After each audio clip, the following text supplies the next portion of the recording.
नमस्कार। The truth के इस अंक में मैं प्रीति पांडे अपने सभी दर्शकों का बहुत स्वागत करती हूं। दोस्तों, आज द ट्रुथ में हम बात करेंगे बिहार की। वही बिहार जहां साल के अंत में विधानसभा चुनाव होने वाले हैं और वही बिहार जहां से आने वाली इन दिनों हर एक राजनीतिक खबर सुर्खियां बटोर रही है। सबसे ज्यादा सुर्खियों के घेरे में है मुख्यमंत्री नीतीश कुमार, जिनके सियासी भविष्य को लेकर के ज्यादातर चिंताएं जताते हुए लोग दिख जाएंगे। कुछ लोग कह रहे हैं कि चुनाव के बाद नीतीश कुमार को एक झुनझुना पकड़ा दिया जाएगा, डिप्टी प्राइम मिनिस्टर जैसी एक पोस्ट या एनडीए के संयोजक की बड़ी जिम्मेदारी। लेकिन ज्यादातर लोग ये कह रहे हैं कि फिर वो कद और वो औरा तो रहेगा नहीं जो बिहार के मुख्यमंत्री का होता है। हालांकि केंद्र में वो पहले भी रह चुके हैं, आपको याद होगा केंद्र में वो मंत्री रह चुके हैं। लेकिन बिहार के मुख्यमंत्री का जो कद है, जो पावर है, जो औरा है, वो कहां किसी केंद्रीय मंत्री का, और वो औरा वो पावर कहां एनडीए संयोजक का। अब आप कहेंगे डिप्टी प्राइम मिनिस्टर तो बड़ी पोस्ट हुई ना, लेकिन मेरा सवाल यह है कि प्रधानमंत्री नरेंद्र मोदी के औरा के आगे किसी और का औरा इतना बड़ा हो सकता है क्या? बिहार की जनता इस झुंझुने से खुश होगी क्या? अभी तो इसी सवाल को लेकर के लगातार लोग चर्चा कर रहे थे, लेकिन एक बार फिर से इस चर्चा को और जोर दिया हरियाणा के मुख्यमंत्री नायब सैनी ने। राष्ट्रीय जागृति महासम्मेलन एक कार्यक्रम महात्मा ज्योतिबा फूले की जयंती के मौके पर आयोजित किया जा रहा था, जिसमें कई बड़े दिग्गज मौजूद थे। मंच पर बिहार के वर्तमान डिप्टी सीएम सम्राट चौधरी की भी मौजूदगी थी। वहां से नायब सैनी एक मंच से बयान दे देते हैं। बिहार में सम्राट चौधरी की अगुवाई में बीजेपी विजय पताका फहराने जा रही है। क्या आपने ठीक सुना? उन्होंने यही कहा, सम्राट चौधरी की अगुवाई में बिहार में बीजेपी विजय पताका फहराने जा रही है। भाइयों, सम्राट चौधरी जी बैठे हैं। हरियाणा के बाद बिहार की बारी है।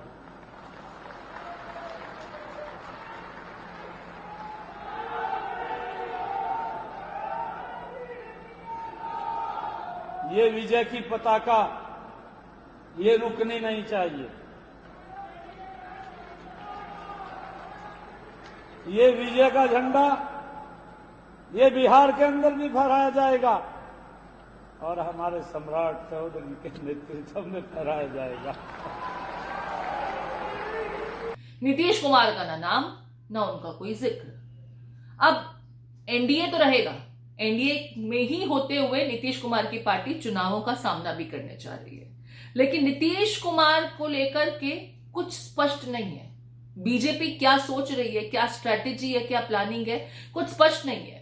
जब हो हल्ला शुरू होता है तो फिर बीजेपी की खेमे का एक बयान नीतीश कुमार की पार्टी के प्रवक्ता लेकर सबके सामने आ जाते हैं कि जी पहले भी कहा है नीतीश कुमार के ही चेहरे पर चुनाव लड़ा जाएगा। अब यहां शब्दों के इस जाल को समझिए, हेरफेर को समझिए। नीतीश कुमार के चेहरे पर चुनाव लड़ा जाएगा, लेकिन क्या वो सीएम होंगे, इसको लेकर के कोई कुछ भी नहीं कह रहा। जिपॉन जिसे कहते हैं ना, वो हुआ पड़ा है। ये होता है शब्दों का खेल, शब्दों का माया जाल। सवाल यह है कि नीतीश कुमार की पार्टी जेडीयू इस बदलाव को सहर्ष स्वीकार करेगी क्या? बिहार की जनता इस बदलाव को सहर्ष स्वीकार करेगी क्या?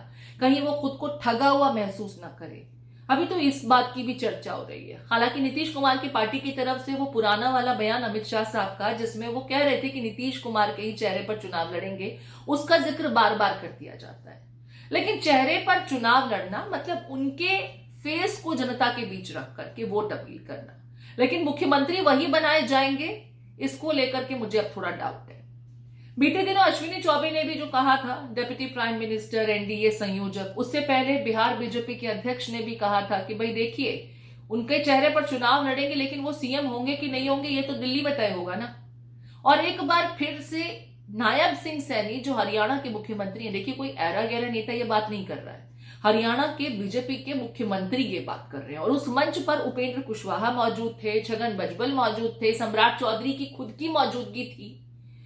अब सवाल यह है कि नीतीश कुमार को जो झुनझुना पकड़ाने की तैयारी की जा रही है, नीतीश कुमार ना इधर के रहे ना उधर के रहे। उधर वाले तो उन्हें सीएम फेस बनाए ही हुए थे। ये बात अलग है कि चुनाव के बाद भी बनाते कि नहीं बनाते, उस गठबंधन में इनका क्या होता और इनकी पार्टी को कितना वोट मिलता, इसको लेकर के कोई कुछ नहीं कह सकता। राजनीति में कुछ भी प्रिडिक्शन करना इतना आसान कहां होता है। लेकिन नीतीश कुमार के साथ चुनाव के बाद जो होने वाला है, या हो सकता है कि एन चुनाव से पहले जो हो जाए, उसकी तैयारी बीजेपी ने कर ली है। बीजेपी का खेमा ज्यादा कुछ नहीं कह रहा, और जब जब कह रहा है जेडीयू का खेमा आशंकित हो जा रहा है कि भाई हमारे भविष्य का कर, जेडीयू क्या बीजेपी में विलय हो जाएगा?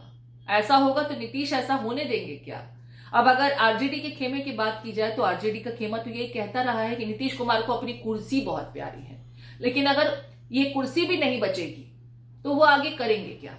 उनके बेटे को भी अभी तक उनका पॉलिटिकल उत्तराधिकारी ऑफिशियली तो घोषित नहीं किया गया, और जेडीयू में बड़े बड़े दिग्गज और मौजूद हैं जो इसी चीज का इंतजार कर रहे हैं कि कब नीतीश कुमार की थोड़ी सी विदाई हो। विदाई मतलब उनका कुछ कद कम कर दिया जाए और हम उस कुर्सी पर आकर बैठे। अब वो तमाम महत्वाकांक्षी लोग भी कह रहे हैं कि जनाब हमारे भविष्य का क्या? बीजेपी के साथ ऐसी डील नहीं करनी थी जिसमें अपना आगे चलकर लॉन्ग टर्म नुकसान हो जाए। हालांकि आप कहेंगे नुकसान कैसे? डेप्यूटी प्राइम मिनिस्टर तो बड़ा होता हुआ, तो फिर मैं दोबारा दोहरा दूं, प्रधानमंत्री नरेंद्र मोदी की मौजूदगी में किसी और औरे के लिए उतना प्रकाशमय होना मुमकिन है क्या? अमित शाह मौजूद हैं, उनको अब तक डेप्यूटी प्राइम मिनिस्टर नहीं बनाया गया था, नीतीश कुमार को बना दिया जाएगा क्या? और एनडीए संयोजक क्या होता है? आज एनडीए है, कल एनडीए के घटक दल अलग अलग हो गए तो क्या होगा? नीतीश कुमार वैसे भी मुसलमानों को नाराज कर बैठे हैं वक्फ के मुद्दे पर बीजेपी का समर्थन करते हुए। अब ऐसे में कुल मिलाकर के नीतीश कुमार का सियासी भविष्य अंधकार में नजर आ रहा है। सक्रिय राजनीति से दरअसल दूर होता हुआ नजर आ रहा है। बिहार की सक्रिय राजनीति, केंद्र में उन्हें राजनीति करनी है, कुछ कुछ प्लेटफॉर्म पर प्रेस कॉन्फ्रेंस करते हुए नजर आ जाए तो अलग बात है, लेकिन जैसा कि मैंने कहा कि एनडीए में कितने घटक दल आज हैं कल नहीं है, कौन इसकी गारंटी लेगा? कुल मिलाकर के नीतीश कुमार के साथ क्या होने जा रहा है, और बिहार की जनता इस बदलाव के लिए कितना तैयार है, कितना इसे सहर्ष स्वीकार करेगी और कितना विरोध कर देगी, ये तो नतीजों के बाद ही समझ में आएगा। फिलहाल नीतीश कुमार के लिए आत्ममंथन का समय आ चुका है, इससे कहने से कोई गुरेज नहीं। आप इस विषय को किस तरीके से देखते हैं? आपके कमेंट का इंतजार रहेगा।